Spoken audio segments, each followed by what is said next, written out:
देखिए सैयद भाई, हम तो अपने देश के साथ हैं, ना कि हम जाकिर नायक के साथ हैं। आपने लगातार ये 2-3 चीज़ें बताई और कई मुल्कों के आपने नाम भी बताए।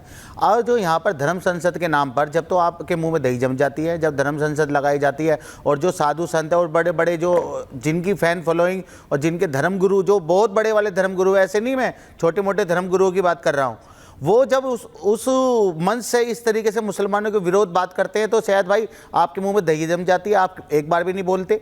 जब मुसलमानों के घर पे बुलडोजर चलाया जाता है तब आपके मुंह में दही जम जाती है कि आप जब नहीं बोलते। जब मुसलमानों के खिलाफ जो है उनको मार दिया जाता है, लिंचिंग कर दी जाती है, उनके आपके नेता, आपकी पार्टी के बड़े बड़े नेता उनको जो है महिमा मंडन करते हैं। बिल्किस बानो के जो हत्यारे और बलात्कारी थे उनको जो है उनका स्वागत करते हैं फूल मालाओं से, तो तब आपके मुंह में दही जम जाती है। तो मैं ये कहना चाहता हूं सैयद भाई, आप हर चीज़ को आप ये दिखाना चाहते हैं कि मुसलमान सबसे बड़ी जड़ है और उसको विलन बना के दिखाया जाता है कि हर चीज की गुनहगार मुसलमान है। अभी सैयद भाई ने बताया, मैं नहीं मानता कि Zakir Naik is the representation, Zakir नायक नुमाइंदगी करता है कह रहे हैं ना भारत के मुसलमानों की। मैं नहीं मानता।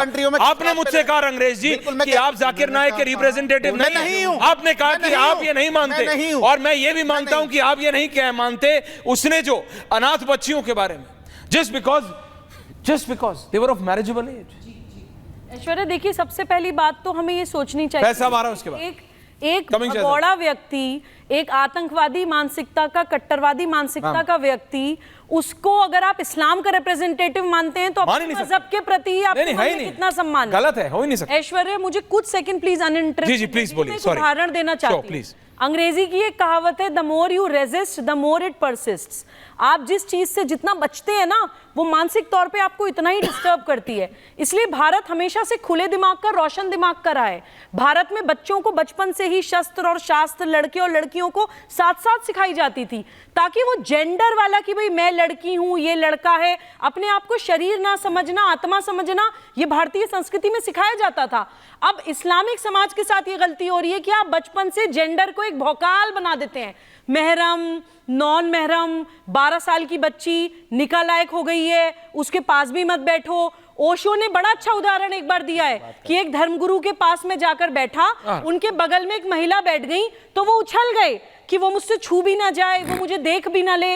यानी इतने उत्तेजित हो गए एक महिला के सिर्फ नजदीक बैठने से। इसका मतलब क्या था उनका धर्म की समझ? इसका मतलब आपके दिमाग में सिर्फ वो पर्सनल, पर मैं कह रहा हूं ऐसा आदमी अपने आप को धर्मगुरु कैसे बोलता है? ऐश्वर्या, सेक्सुअलिटी ऐसा आदमी अपने आप को मैम धर्मगुरु नहीं बोल सकता। इतना ज्यादा ढका छुपा के नहीं देखिए, मैं कह रहा हूं नहीं, मेरा इस पे एक अलग टेक है फैसला। मेरा इससे एक मेरा एक सवाल है, महरम नॉन महरम क्या होता है? But that is not my debate. अब से कुछ साल पहले बोला है ना जाकिर नायक ने। Zakir Naik is my debate, that is not my debate. फैसला जाकिर नायक जैसे आदमी को धर्मगुरु मानना, जाकिर नायक जैसे आदमी को ये कहना कि ये किसी धर्म के बारे में बता सकता है, मैं नहीं मानता। वो सिर्फ आतंकवाद के बारे में बता सकता है, वो तरीके ढूंढता है, वो कंधा ढूंढ रहा है जिसपे वो रख के बंदूक चला सके। फैज साहब, ऐश्वर्या भाई देखिए, जाकिर नायक ही, मैं तो जाकिर नायक नहीं कहूंगा, जाकिर नालायक कहूंगा, क्योंकि जब बांग्लादेश के रेस्टोरेंट में कुछ आतंकवादी घुसे और उन्होंने, माफी चाहूंगा, कुरान शरीफ की आयतें पूछी, जिन लोगों ने कुरान शरीफ की आयतें बताई उनको छोड़ दिया और जो नहीं बता पाए उनका कत्ल कर दिया गया। और उस आतंकवादी से पूछा गया तुम्हारा गुरु कौन है, तो उसने कहा जाकिर नायक उसका गुरु है, यानी कि स्पष्ट रूप से आतंकवादी है। और इसका आतंकवादी होने एक बात से और प्रमाणित होता है कि दाऊद इब्राहिम, मसूद अजहर, लादेन, ये सब आतंकवादी पाकिस्तान में पाए गए, पाकिस्तान की शरण में पाए गए। और ये जाकिर नायक भी अब पाकिस्तान की शरण में पाया जा रहा है। लेकिन पाकिस्तानियों को भी अब इस बात को समझना चाहिए कि उनकी अनाथ बच्चियां, उनके घर की बहन बेटियां सुरक्षित नहीं है। ऐसा दरिंदा इनके देश में घुस चुका है कि बच्चियों को केवल एक ही दृष्टि से देखता है, हवस की दृष्टि से देखता है, गंदी दृष्टि से देखता है, लस्टफुल दृष्टि से देखता है। मेरे को 1 मिनट देना ऐश्वर्या भाई, एक इस्लामी जगत की बहुत इंपॉर्टेंट बात बता रहा हूं, मेरे नबी पैगंबर हजरत मोहम्मद सल्लल्लाहु अलैहि वसल्लम की बात बता रहा हूं, जिससे सच्चा इस्लाम पता चलेगा। मेरे नबी को जन्म दिया माता अमीना ने, माता अमीना ने उन्हें दूध नहीं पिलाया, दूध पिलाने के लिए दाई हलीमा को सौंप दिया। दाई हलीमा कौन थी, कहां रहती थी? उनसे पैगंबर हजरत मोहम्मद सल्लल्लाहु अलैहि वसल्लम का कोई, आप लोग रिलीजन में जा रहे हैं, please understand, please understand. Please understand Faiz साहब, इट्स नॉट अबाउट रिलीजन। ये धर्म की, ये आदमी ये चाहता है, आप बात समझिए, मैं यही तो कह रहा हूं, डिफरेंशिएट। ये आदमी ये चाहता है कि धर्म पे डिबेट नहीं है, धर्म डिबेट इस व्यक्ति पे, शहजाद को रखिए। फैज साहब नो, प्लीज अंडरस्टैंड, बात समझिए। ये आदमी धर्म का आड़ में जो आतंकवाद फैला रहा है उसको समझने की जरूरत है। और शहजाद, लड़की हूं लड़ सकती हूं वाले लोग, लड़की हूं लड़ सकती हूं बोलने वाले लोग चुप है, क्योंकि आज आपको पता है ना, कर्नाटक के भी एक मंत्री हैं, बहुत बड़े मंत्री हैं, जो मुख्यमंत्री बनने की रेस में है, गुंडू राव साहब, उन्होंने क्या कहा है शहजाद, आपको तो एग्जैक्टली पता होगा।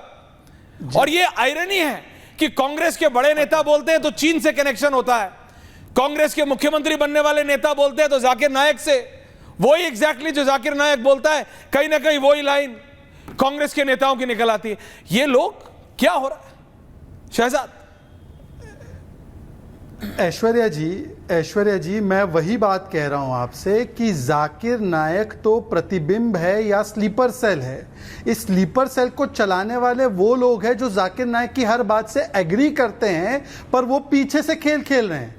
और आज वो आपकी डिबेट के पैनल को या तो छोड़ रहे हैं, या तो लास्ट मिनट क्विट कर रहे हैं, या तो वो विली निली, जिसको बोलते हैं ना विली निली, जाकिर नायक की बातों को सही बताते हैं पर जाकिर नायक से किनारा कर देते हैं। वो बोलेंगे नहीं नहीं, जाकिर नायक तो चलिए ठीक नहीं है, पर जाकिर नायक ने 3 तलाक पर सही कहा है, जाकिर नायक ने हिजाब पर सही कहा है, जाकिर नायक ने महिलाओं पर सही कहा है। तो मैं तो कह रहा हूं, आज जाकिर नायक नाम के हिजाब को अलग करो और इसके पीछे जो असली है उसको आइडेंटिफाई करो। ये है कौन मैन्युफैक्चरर? ये कट्टरवादी प्रोमैक्स का, वो कट्टरवादी प्रोमैक्स का मैन्युफैक्चरर है कांग्रेस, उसका मैन्युफैक्चरर है MIM, उसका मैन्युफैक्चरर है समाजवादी पार्टी। ये असली मैन्युफैक्चरर है। मैं आपको दूसरा उदाहरण देता हूं। अभी MIM के प्रवक्ता ने बोला कि देखिए कितना भड़काऊ भाषण मुसलमानों पर होता है। बिल्कुल गलत है। जिसने भी भड़काऊ भाषण किया, रिपब्लिक चैनल ने बताया ऐसे ऐसे लोगों को चिन्हित करते हुए कि उनके ऊपर कार्रवाइयां हुई। पर मुझे बताइए, सनातन समाप्त बोलने वाले व्यक्ति को डिप्टी CM बनाया गया, सनातन को बीमारी बोलने वाले व्यक्ति को पदोन्नति की गई, राम मंदिर में प्राण प्रतिष्ठा में नाच गाना हो रहा है, ऐसे व्यक्ति को लीडर ऑफ ऑपोजिशन बनाया गया। ऐसे व्यक्तियों को जो कहता है देवता भगवान नहीं होता है, उसको हम लोग महिमा मंडित करते हैं। अब मुझे बताइए, MIM का ऑफिशियल स्टैंड देवता भगवान नहीं होता उस पर क्या है? राम मंदिर प्राण प्रतिष्ठा में नाच गाना हो रहा है, उस पर कितनी बार MIM के लोगों ने जाकर FIR, उसका जवाब दे देता हूं। MIM ने कितनी बार कहा हिजाब वाली महिला, नारे लगाने वाले लोगों पर हम लोग कार्रवाई करेंगे। अच्छा सुनिए, हिजाब वाली महिला एक दिन इस देश की प्रधानमंत्री बनेगी, ये हमारी मानना है। और हमारे बैरिस्टर असदुद्दीन ओवैसी साहब ने ये बात भी कही है कि जो हिजाब पहनने वाली लड़की कल वो IAS भी बनेगी, IPS भी बनेगी, है भैया, बिल्कुल बनेगी, और हिजाब वाली प्रधानमंत्री भी बनेगी। इस पर हमारी पार्टी का ये स्टैंड है। बार बार आप महिलाओं की बात करते हैं, मैं पूछना चाहता हूं, आसाराम को लगातार आपकी सरकार उसको पैरोल पे पैरोल दी जा रही है और लगातार उसको बाहर रखा जा रहा है चुनावी फायदा लेने के लिए। उनने क्या किया? उनने कितनी महिलाओं का बलात्कार किया? आसाराम ने कितनी महिलाओं का बलात्कार किया? आपने उनके खिलाफ कोई प्रोटेस्ट किया? आपकी पार्टी ने कोई? बताइए, बता के जाइएगा शहजाद भाई, मैं आज आपसे पूछ रहा हूं। ठीक है, जवाब लेते हैं।